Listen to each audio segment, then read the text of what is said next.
Hi, Ronka. Good afternoon. Good afternoon. How are How you? are you? I'm very good, thank you. Good. Nice to see you again. Pleasure. And you look absolutely stunning. Thank you. Nice to have you here.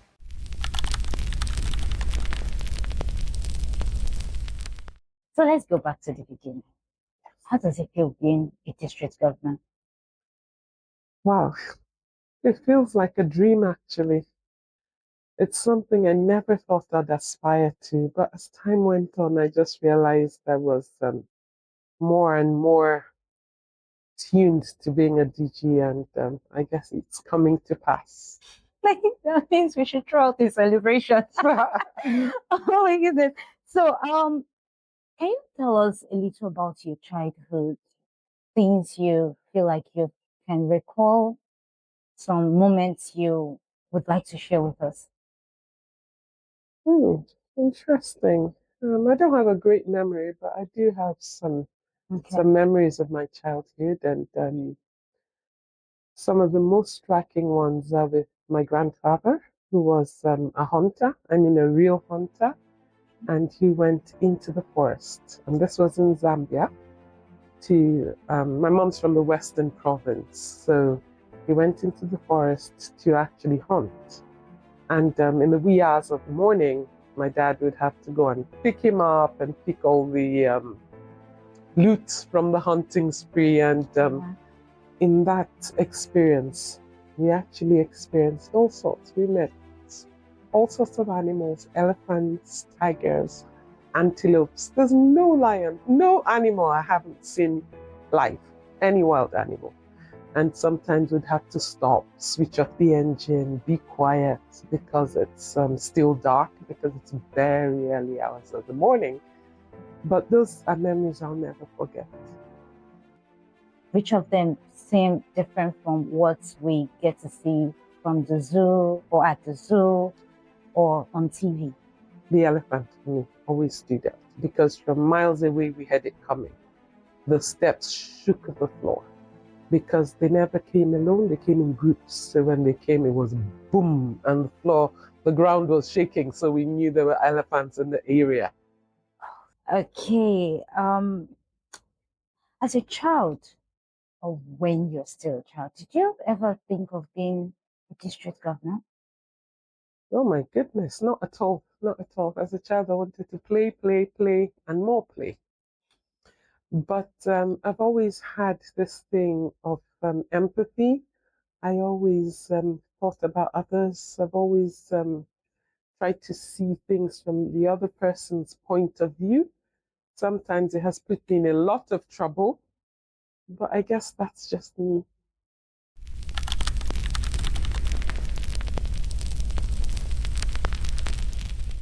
What led you here?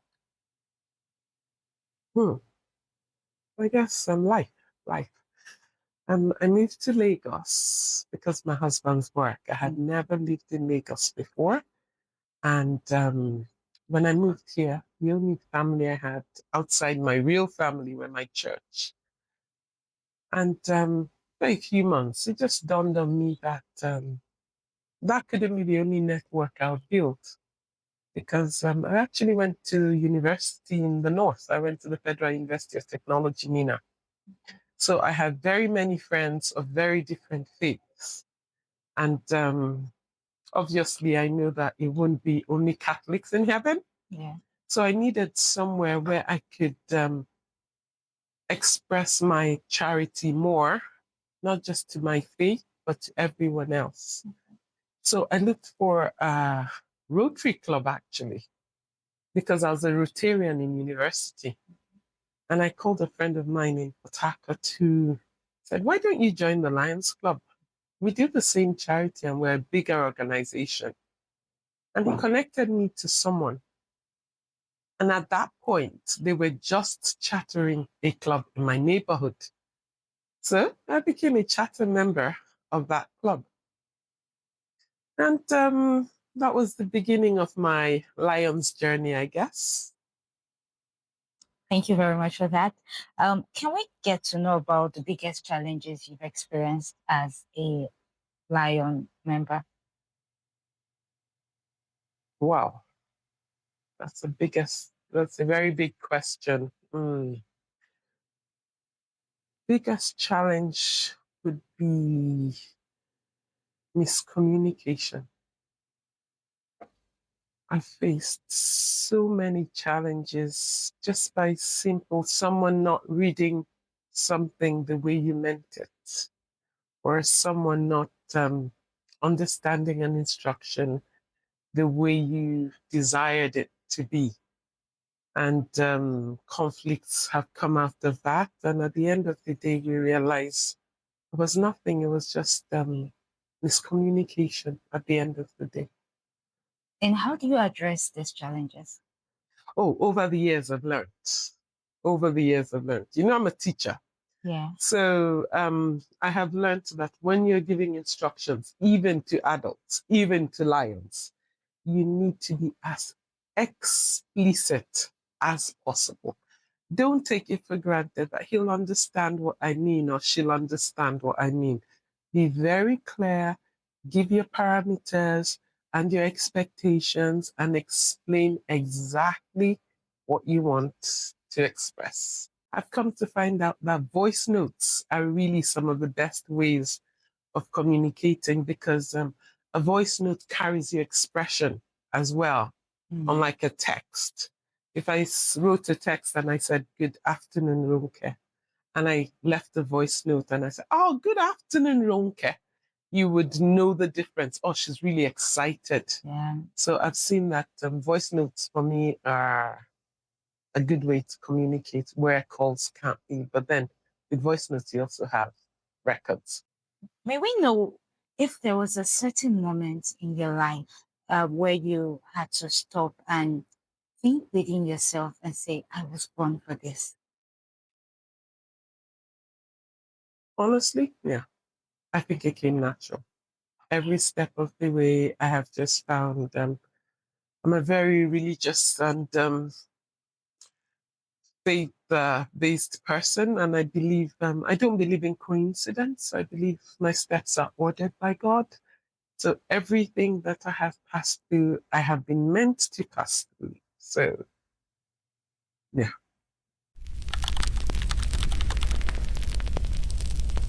What inspired you to join the Lions Club? because I was already looking for somewhere to serve. I didn't need any further inspiration. So no one needed to sing the song to me because it was something I wanted to do. All right. And can you talk about that one lion project you would never forget? Oh, most certainly. This was a good number of years ago now, maybe 6, 7, if not 8 years ago. My sister is a fashion designer, so she works with a lot of tailors. And on this day, I went to pick up a dress, and she said it wasn't ready because her tailor didn't show up. And there was ranting, oh, I needed the dress. But she said, sit down and listen. His child died. And I was taken aback. And the next day I called her to say, how did it go? How is he? She said, sis, another child died. What can we do about it? And this was in a creek in Lekki. And I didn't know what to do. Honestly, how can 2 children die and I'll not do anything about it? I didn't know anybody. I was just a few years in Lagos. So I just went to my Lions platform on WhatsApp. We have a platform where we pass on messages. And I said, look, there's a community in Lekki and children are dying. Within 24 hours, the Commissioner of Health was in that community. So apparently someone spoke to someone who spoke to someone who spoke to someone. And they discovered it was measles. And within 48 hours, all the children were immunized. So for me, that's an experience I'll never, ever forget. And that's an experience that brought my sister to Lionism as well. That's mind blowing. It is. It's really mind blowing. Okay, so moving on to the next question. What do you hope to achieve as a governor? Wow. My ultimate heart's desire is to be able to serve in every community where there is a Lions Club, to be able to charter more clubs in communities where there are no Lions Clubs. For instance, in Ekpe, there are no Lions Clubs in Ekpe, and it's an area which I think can benefit from our help. So, as a district governor, my sole aim is to partner with clubs in every community to carry out service projects that are not just service projects, but impactful. We, as a club, always do community needs assessments. So we don't just support communities, we find out what communities need at that point in time and service that need. So, for instance, if we went to a community and they needed water, we'd put a borehole. Or if the borehole was bad, we would fix it. Or if they needed support with their health care, an area I am passionate about is children and young people. I can't help it. So, in this year, I'm going to do a lot of work in schools, renovating halls, and touching the lives of children. I have told my chairperson when I was in school, I had a ridge and I planted vegetables and things that I took home. But now I have children who don't even know how a leaf of ugu looks like. So I'm trying to see, it's one of the things I hope to bring back, children planting bags, and just see how possible that is. Hospitals, I'm hoping to reach out to vaccination centers, a solar panel. We have some centers that are not able to vaccinate children because they can't keep the vaccines. So they direct the children to other hospitals, which are usually farther, and that's more transport money for the parents, more hassle. So if we're able to give them a little solar panel to a solar system to save their vaccines, they're able to vaccinate children in that community. The environment is also an area I'm passionate about. Recycling a lot of things, water bottles, so much paper. There's so much to help our environment breathe. And there's childhood cancer. I remember this instance where I told a printer we were doing awareness for childhood cancer, and I said to him, "Please do me a poster." And then he put a European child on it, and I said, "No, you know I'm an African woman." I said, "Yes, ma. Africans don't have that disease," and it took me aback for a printer to say Africans don't have that disease. It showed me the level of ignorance that we face in our community because we do have childhood cancer and it's really, really becoming very common. And it's unfortunate because we don't know about it before people come to the hospital. It's already stage 3, 4. So there's really not much to do about it. I can go on and on and on and on.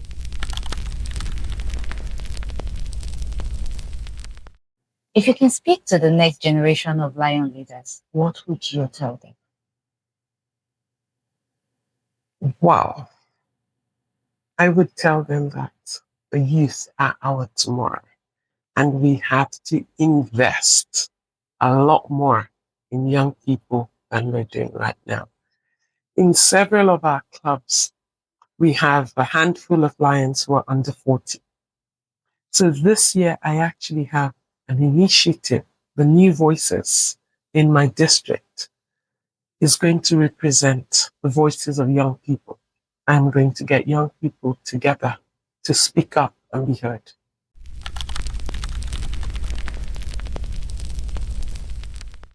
My name is Mary Onu. I am the current district governor for District 404 AFB, Nigeria. I'm a teacher, I'm a mother, I'm an amazing wife. I hope my husband's hearing that. And I'm the district governor.